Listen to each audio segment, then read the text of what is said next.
It was one of those lazy afternoons, the kind where your brain bounces between random thoughts and web tabs faster than you can make sense of it all. That's when I stumbled across this book, Emotional Blackmail by Susan Forward. At first glance, the title struck me like a punch to the gut. Blackmail? That word usually brings to mind shady deals and briefcases full of cash, not the soft, fuzzy terrain of close relationships. Still, I was hooked. Emotional blackmail, it sounded bold, almost scandalous. And the kicker, it was happening right under my metaphorical nose. Right under yours too, probably. Because the truth is, we've all been there. Manipulated, guilted, coerced into doing something we didn't want to do by people we love. And the craziest part, we don't even realize it.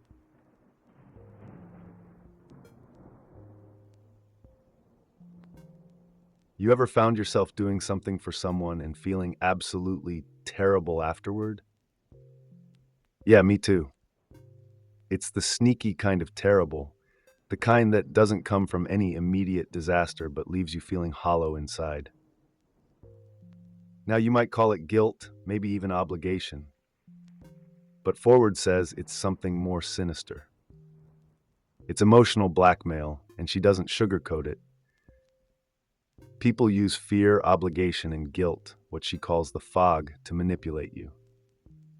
It's like they're holding a mirror up to your insecurities and saying, here's everything you're scared of, and I'm going to use it against you. The thing is, we let them. You, me, your closest friends, and family. Why?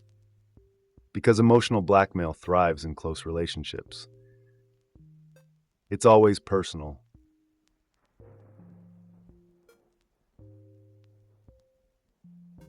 So how does it work? Let's start with the first phase, desire.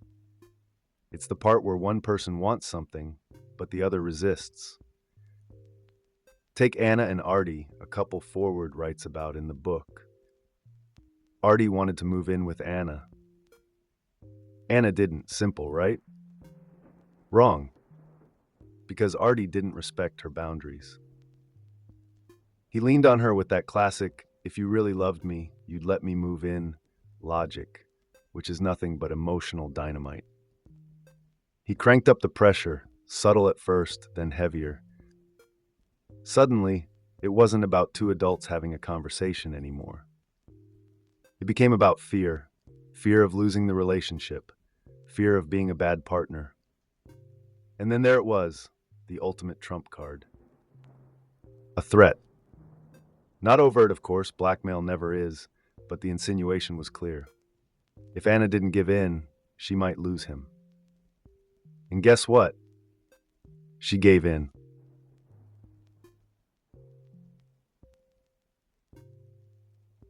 You see, compliance isn't the end. Once the blackmailer gets what they want, the cycle repeats. Why wouldn't it? They've found a way to control the narrative.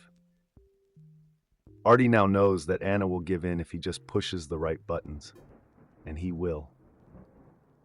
Over and over again. That's the thing about emotional blackmail. It's not a one-time thing. It's a system. And like any system, once it's in place, it's hard to break free. But let's get into the fog a bit more, because this is where things really get messy. Fear, obligation, guilt. These are the cornerstones of emotional blackmail. They cloud your judgment and make you doubt your own needs.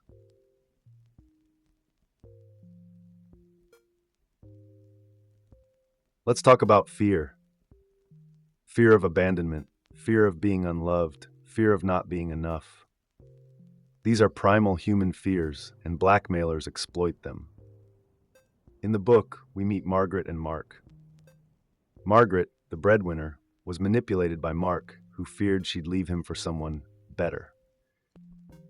He used his fears to keep her in check, reminding her how miserable she was when she was single. It's insidious because it preys on your deepest anxieties. It's not about logic. It's about emotion, And emotions are tricky bastards. They don't play fair, and neither do the blackmailers.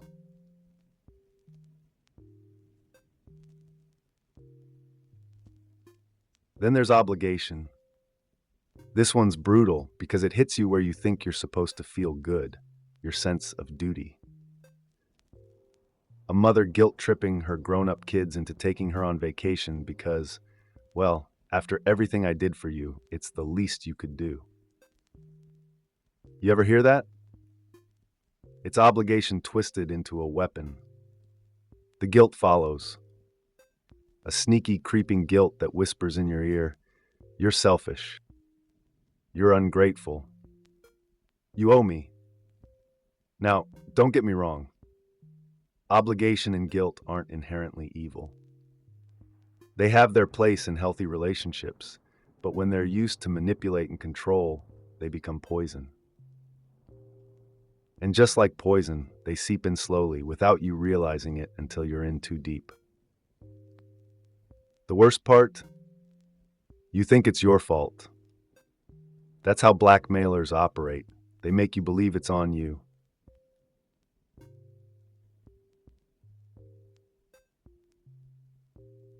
Not all arguments are emotional blackmail, though.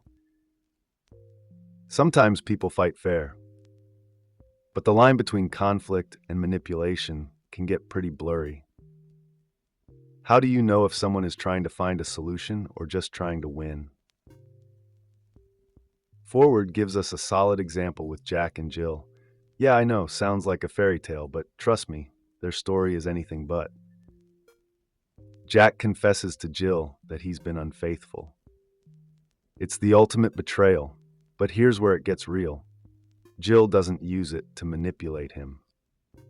She's angry, sure, but instead of holding it over his head, she suggests they go to therapy. They actually work toward a solution. Contrast that with Ron and Rory, another couple from the book. Rory uses Ron's affair as ammunition, guilt-tripping him whenever she wants something. Expensive gifts, attention, whatever. It's not about healing, it's about power. Emotional blackmailers don't want solutions, they want control.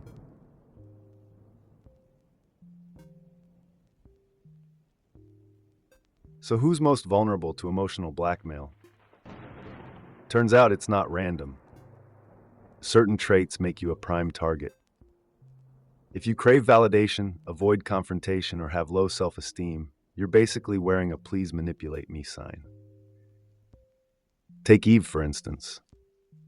She's an artist living with Elliot, a more successful artist. When she decides to take graphic design classes, Elliot freaks out. He accuses her of abandoning him, of competing with him. He doesn't outright say, "Don't go," but he turns the confrontation into an emotional battlefield, making her doubt herself. Eve, being conflict-averse and unsure of her own worth, folds.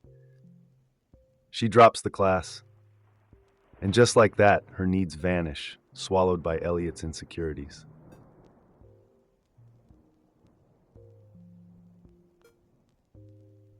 But it doesn't end there. Once you've given in, the shame starts to sink in. You feel like you've betrayed yourself. That's what happened to Eve after she dropped her class. She felt disgusted with herself, but instead of standing up, she spiraled deeper into the cycle. It's a classic pattern of emotional blackmail. The more you give, the less you have left to resist.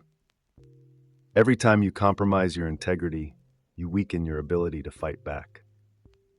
And the blackmailer, they get bolder, more confident in their ability to bend you to their will.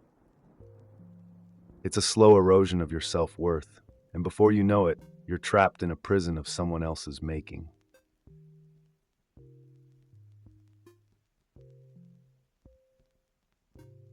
So how do you break free? How do you pull yourself out of the fog? The first step, according to Forward, is to resist the urge to react. Emotional blackmailers thrive on immediacy. They create an atmosphere of tension and urgency that makes you feel like you have to respond right now. Don't fall for it. Take a breath. Tell them I need time to think, or I'm not ready to decide. It buys you space to think clearly, to detach emotionally, and to see the situation for what it is. Their timeline isn't yours. You don't owe anyone an immediate response, especially when your emotional well-being is at stake.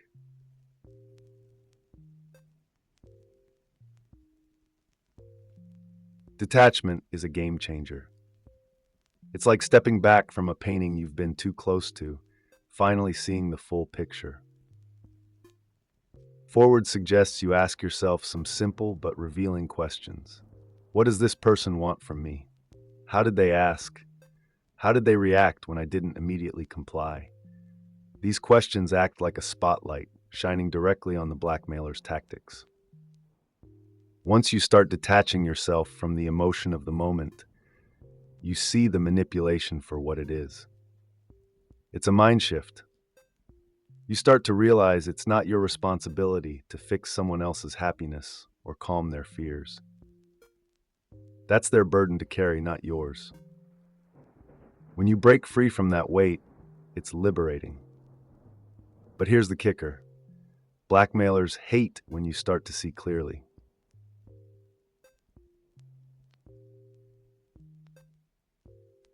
Let's talk about boundaries. Yeah, those things people love to talk about but hate to enforce. Boundaries are your armor in the battle against emotional blackmail. Forward says it's crucial to get comfortable with saying no. Easier said than done, right? Especially when the blackmailer knows exactly how to push your buttons. But once you start drawing those lines in the sand, once you make it clear what you will and won't tolerate, the dynamics of the relationship shift.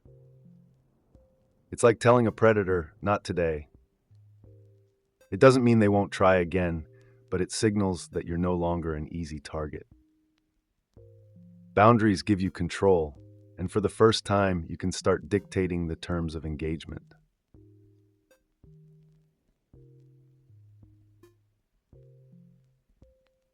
But enforcing boundaries takes practice. It's one thing to set them, it's another to hold your ground when the inevitable backlash comes. The blackmailer will push, they'll test you, challenge your resolve.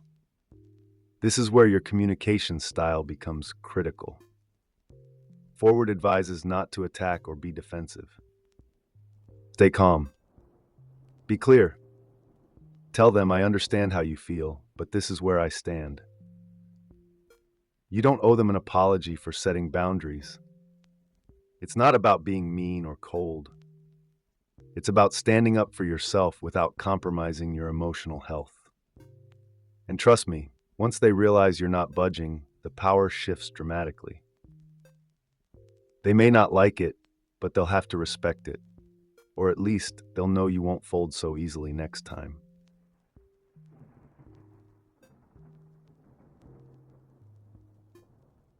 You might be thinking, okay, I get it, but what if the relationship doesn't change? And honestly, sometimes it won't. Sometimes the blackmailer won't adapt, no matter how clear your boundaries are. In that case, forward is blunt. You might have to walk away. It sounds harsh, but if the relationship is toxic beyond repair, then your peace of mind has to come first. I mean, think about it. Is it worth staying in a relationship where you're constantly manipulated, guilted, or made to feel less than? Relationships are supposed to lift you up, not tear you down. If your partner, friend, or family member can't respect that, then maybe it's time to cut the cord. That's not weakness. That's strength.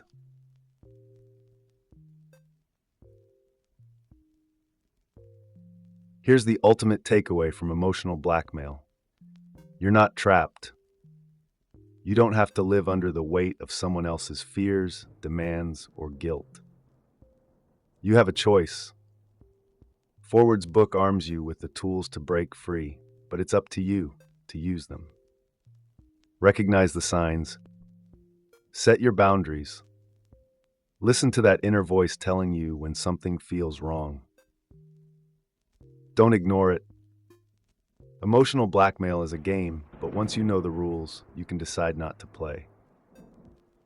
So if you've ever felt manipulated, pressured, or guilted by someone you care about, maybe it's time to step back, reassess, and take back control.